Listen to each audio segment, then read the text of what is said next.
Good morning, everyone, and welcome to Friday Live.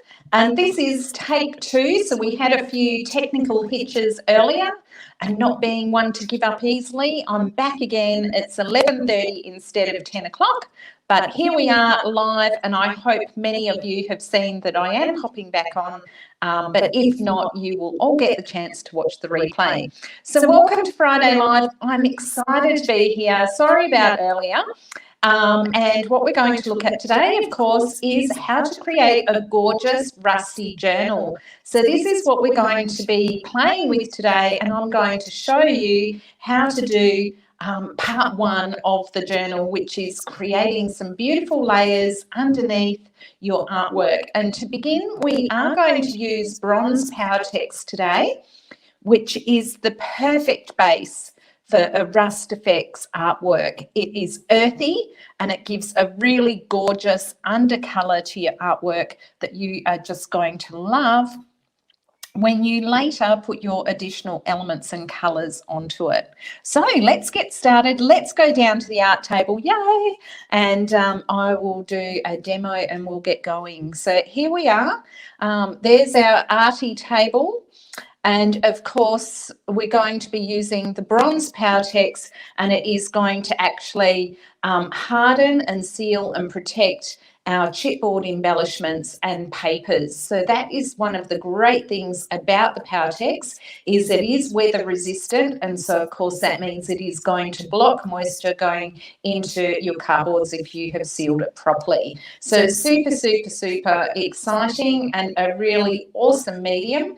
It is also a water-based medium, which makes it super easy to use. So it's all water wash up, which makes it really great and really easy. Hey Carol, lovely to see you. I'm glad you popped back on after our challenges earlier, so welcome.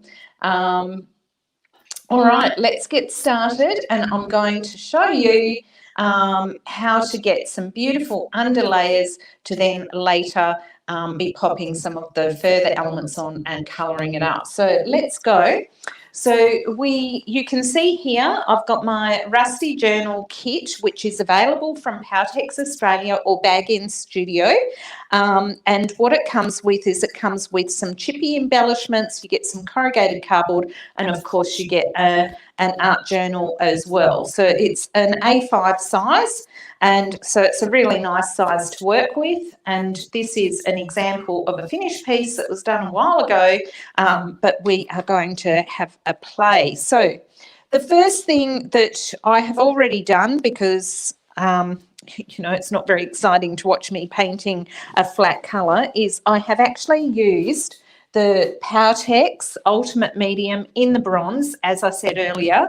So I have shaken and given that a good stir and then shake, and I have put a little bit into a cup, and that's how I like to roll and use it with a paintbrush. If I'm dipping fabric, I would do it in a shallower bowl, but because I'm painting, a cup is perfect. So I have just used a little brush, and so it's just a little round brush, and I have just basically coated that with a layer of the Powertex, and I have also done the inside. Now you will notice what I've done here is I have actually put plastic wrap on the journal to protect the pages, and I have just put a little bit of tape on the back so that that doesn't move at all. And I can go back in and I can touch some of this up later. I just did it really quickly. So the reason I've done both sides of the cardboard cover is because it's not that thick. So to prevent it warping, what I like to do is paint the back and then paint the front as well, and that is going to prevent it warping quite so much. So obviously, if you're working on a harder cover, that's not going to be an issue. But top tip, plastic wrap on your journal protects your pages from getting the Powertex on it, which of course would act like a glue and it would harden the papers. So it has the potential to stick everything together. So you don't want that. So the plastic wrap is great. So that's the first thing that we do. What we're then going to do next is we're going to get our corrugated cardboard and we're actually going to distress it and then have a play with the composition, bearing in mind that we still have a whole lot of other elements that we're actually going to want to be putting onto our piece, including these gorgeous cogs and anything else that you might have in your stash that you might want to add. So it's really important to play with the composition before you get started, so you have an idea of where you're heading with it, but you can always add or subtract as you go as well. So I've just done a little bit of a layout here. One of the things that you will notice is it's not all even. I have gone for hard edges on the sides in some instances, and the reason being is because it is a journal, I'm not wanting this particular one to overlap too much off the edges. But of course, if I wanted to, I could actually have some elements going off the edges. I don't have to stay within the confines of the actual journal cover itself. So that is a consideration and a decision that you can make. So what I've got is I've got some larger areas. There's this really nice background shape coming through there. So I quite like the flow of this. So that's what you're looking for. What you don't want to do is you don't want to go have even sized pieces and sort of put them around like that. So you can see the difference. Especially if they were all the same size, it would just look like it was kind of blobbed on. So what you're looking for is you're looking for the flow of shapes and an interesting compositional structure. And all composition is the arrangement of shapes on your layout. So it's nothing scary. It just is a very simple thing. Okay, so we'll pop those back where they were. And what I'm going to do next is I'm going to actually start sticking some of these down. Now, the thing with the Powertex is that it is not an instant stick. It is more of the Powertex hardens really, really well, and it sticks really well, and it is absolutely awesome. But it's not like a glue gun where you put a bit underneath and bang, it's stuck straight away. So what you need to do is you need to work with the medium and actually paint it down, and I'll show you how to do that for the best result. So we'll move this out of the way. So once you have distressed your cardboard, so essentially to distress it, you get these beautiful textures and layers that are just magnificent once you get the Powertex onto them. This journal isn't so distressed. The cardboard is stuck down in flatter layers. But doing this, it's really, really nice. So to simply do that, you're going to get your corrugated cardboard and just randomly tear it into a nice shape that you like. And then you're going to get a kebab stick, which is one of my favourite tools in the studio. And you're just going to get into those little holes there. And you're going to pull that out. So in there and then pull it out. So you're basically distressing that cardboard. Once you get a little start with it, you can actually rip it if you want, or you can just keep going with how you were doing it before. Okay, and then once you're happy with the shape, then that's the shape that you can actually add into your piece. All right, so to put it into our piece, before we go there, I'll talk about this. So with your cardboard, you can see it's very structured and not very interesting. So if you want a little bit of variation on it, you can actually get your kebab stick and distress those crevices as well. So you can get more of a swirly look if you want to through it, or you can actually have it with more of a crushed sort of squashed look. So you can see how both of those have shaped on. So it's really, really nice, really beautiful to use. And of course, you can use cardboard boxes and strip the outside edges of those. I might show you that next week, just so you understand what I'm saying. But it gives you a thicker, bigger corrugation. All right, to then join our pieces on, we want our Powertex. And we're just simply going to paint the back of the corrugated cardboard.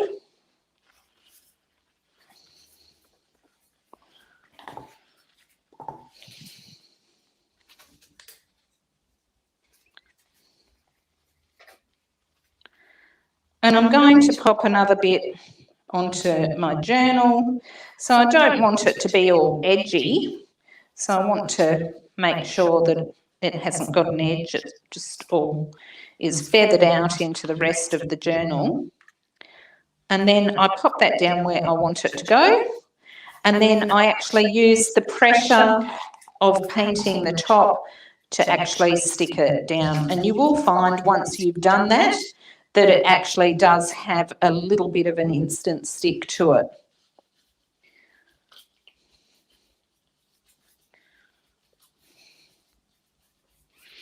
Okay, and away we go. Now, I like to make sure that I've got in everywhere.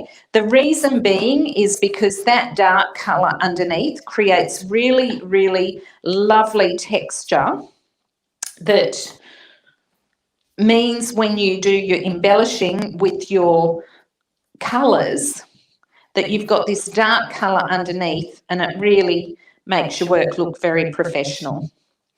So if you want a professional result to your work, make sure that you cover all of the corrugated cardboard so that when you highlight it, you've got dark shadow areas in behind your colour. So now that I've squashed that down, I can just get my kebab stick and just lift that up again and then place it where I want. Now, it's not going to stay in the position that I want it to stay until it dries off a little bit. So I can come back to that in 10 or 15 minutes or so, and I can just position that top piece of paper exactly as I want it to be. But at this stage, it's not going to stay there, so it's really not worth doing too much with that. Then I just repeat the process until I have put all of my pieces down. I might actually use this piece that I've just done. So we just paint the back of that, and away we go again. And get that lovely texture happening and down. Now, the other thing is that you might want a little bit more texture than what is on the actual journal itself. So in here where there's not going to be anything happening, if you want, you can actually create a textured layer first, which is what I'll show you next. So we'll just get this stuck down. And so you can see actually putting the pressure on the top of that sticks that nicely in place and really adheres that to the surface of your journal.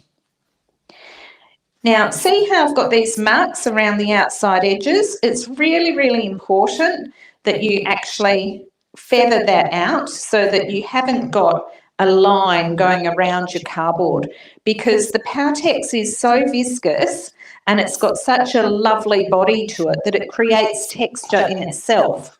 So sometimes that's a really good thing most of the time, but sometimes if you have painted around an edge, you will get like a horrible edge if you haven't sort of feathered it out.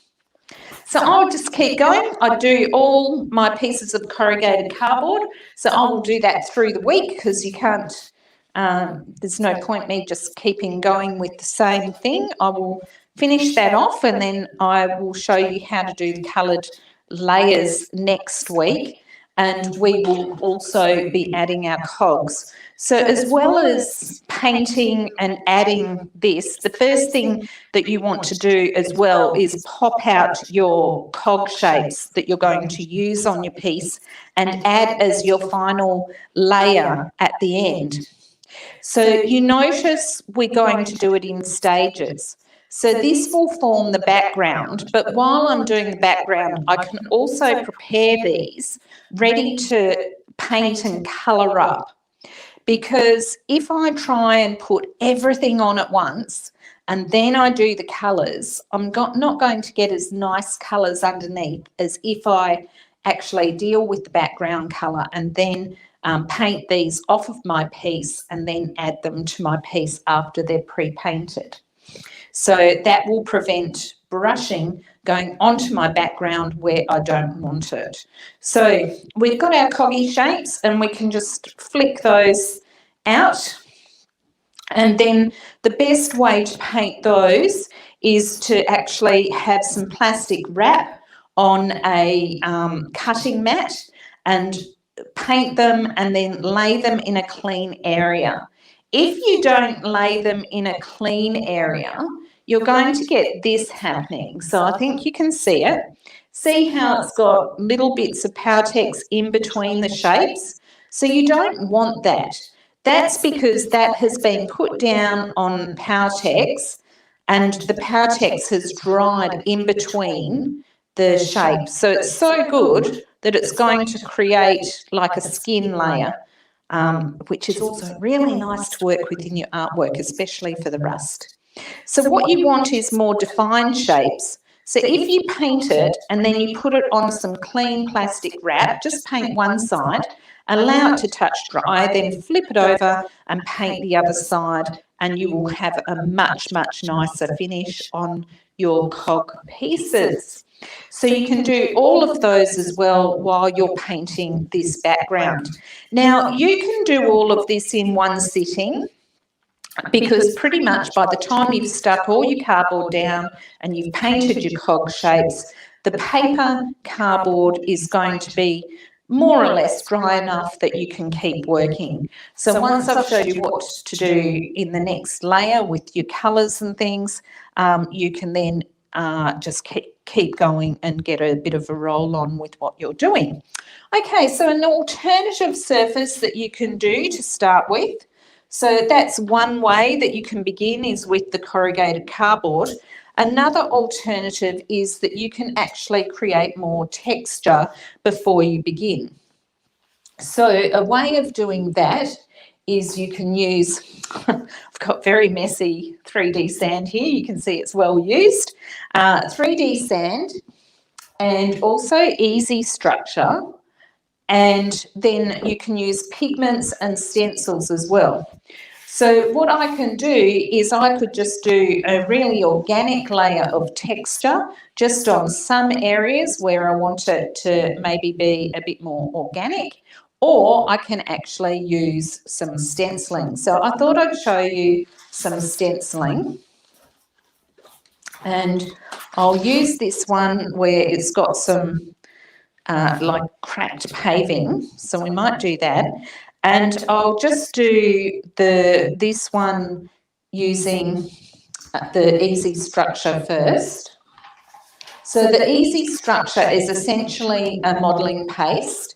So it is a texture paste, which is really, really great because it dries super quickly. I'm just going to pop a little bit out here and put the lid back on. So the reason being is it does dry really quickly, so you want to make sure that you are keeping it well sealed and not leaving it open. The other trick that I don't always often do is to put Glad wrap on there as well, press the air out of it and put your lid back on, and that will make your product last longer. So I can then take this and I can just create some texture on my piece. So I'm going to do that all over. Now, of course, I don't have to do it bang in the middle, but remember I'm going to put other things onto it. But I could have started up in one of the corners just for ease of demonstration, I'm just choosing to do it straight in the middle so you can see. But you notice a couple of things. So when I'm using the palette knife, I don't use the top of the palette knife. I use the base of the palette knife. So I get my structure paste, so I do need a little bit more. Get my structure paste on the bottom of the knife. So I haven't got any on the top at all. I get it on the bottom by scraping it that way. Then I squash it down onto my piece, so I've got no product on my knife at all, and then I scrape it across the stencil so that I'm really using all the product that is on that knife. So I'm not wasting any at all. So I haven't got a lot sitting on my stencil, which means that it will also be easier to clean. And I've got a disclaimer here, I'm not very fantastic at doing stencils.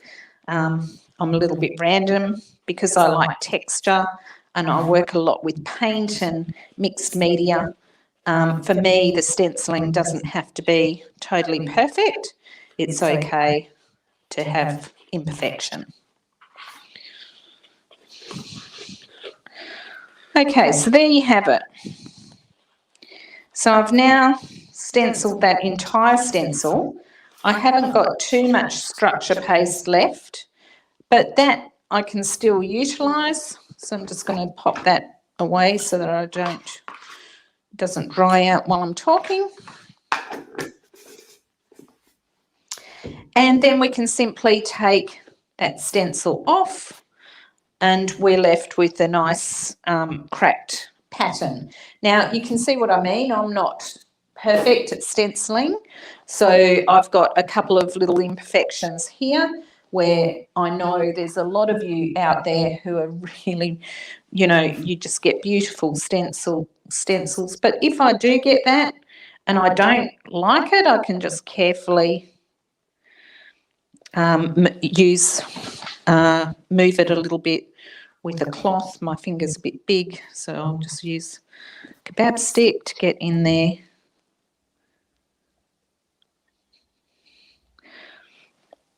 And just clean that up a little bit.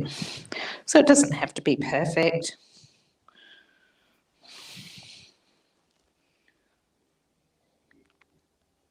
Says she making it perfect. It's never going to be perfect, but yeah, you get the idea.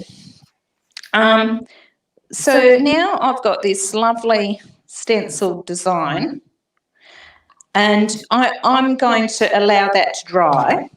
Now I can also camouflage some of this with my dry brushing where it has actually gone under the stencil. But you can see that even pushing it away like that actually just gets rid of that white bit. Okay, so I'm going to allow that to dry. Then I'm going to actually paint it with the bronze Powertex so that it's all camouflaged again. And then when I do my highlights, the highlights are actually going to pick up on that background. So it's going to look really, really super. And then that will form the background to some of the other layers that I'm then going to do later. So there you have it. Another thing that you can do with your stenciling is you can actually put some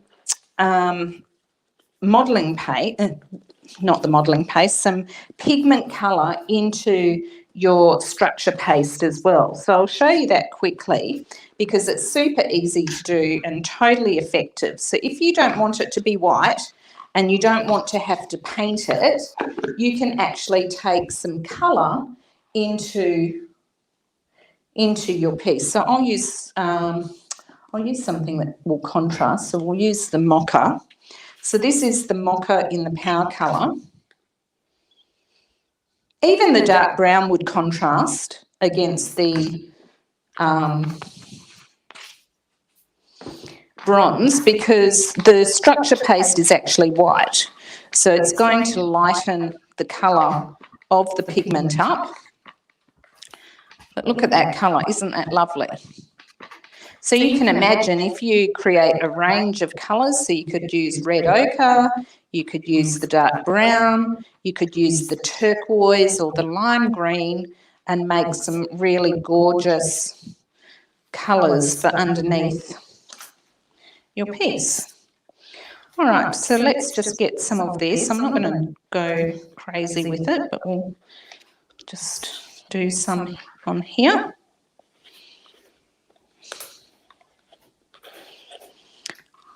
Like I say, I always get it underneath. Not the perfect stenciling. I tend to be more organic painter.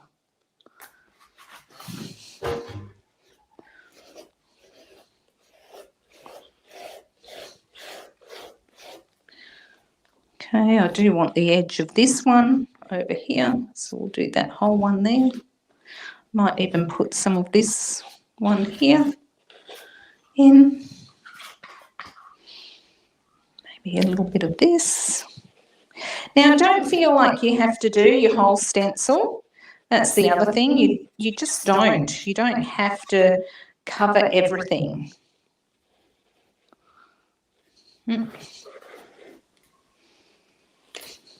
Whoops.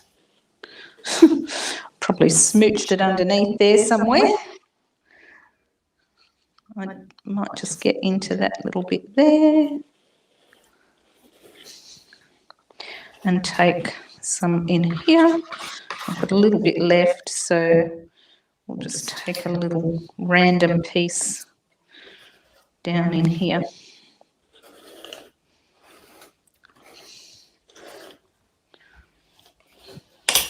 Okay, and take it off. All right, so you can see you don't have to do the whole stencil, and it's kind of nice where you get the random bits breaking off. It has a little bit of interest. So I could let that dry, and then I could do another layer of a different stencil if I wanted to, with a different colour. And then I've already started playing with my colours on my piece. So there you have it. We have our corrugated cardboard and we have our stenciling background. And then next week what I will show you is I'll show you how to add colours and then how to add the final layers of the cogs and other pieces that we're going to put onto there. So very exciting. I hope that you all enjoy take 2, and I really didn't have very many people on because they didn't know I was here, but that's okay. If you guys have any questions about anything, please make sure that you ask, and I will be following the feed, so I will be able to answer any questions that you have, so you'll be able to watch the replay. Okay guys, and have a super creative, wonderful, wonderful, wonderful weekend. And I hope that I've inspired you to create with the Powertex. And Carol's just saying, oh, now I want to do a journal. It's super easy, it's a lot of fun, and especially if you're looking for a lovely book to actually write into, which I know Carol and Amanda, who are both on, they're doing some lovely journaling at the moment. So what would be more special than making your own journal cover that is personalised and beautiful? And remember, if you do want a challenge, I have got the Rusty Journal Kit is available from Powertex. And if you also need some rusty colours, you can get those as well. It is additional. But if you want a bigger challenge, then I have an online Rust Effects workshop, which will just give you the full-on experience of Rust Effects, and it is a fun workshop. And yes, there will be a little bonus being added very soon, within the next month or so, of a rusty canvas. So those people who have already purchased the workshop at the early bird price, you will be having access to that as well. So if you would like to, make sure you join the Powertex Australia Creative Hub and connect with us there, and also to learn more about the Powertex Art Supplies and how wonderful they are for your artwork, then you can actually go to Powertex and find out more about it. Or you can join me every Friday live, usually at 10 o'clock. As I say, we had a few technical difficulties this morning, but I hope you're all inspired and you've all enjoyed that, and you all have a super creative weekend, and I look forward to seeing you guys next Friday, 10 a.m. Perth time in Australia, and from anywhere around the world you can join us or watch the replay. Okay guys, ciao for now. Have a wonderful, wonderful, wonderful weekend, and I'm so glad that I've inspired some of you to create some arty journals.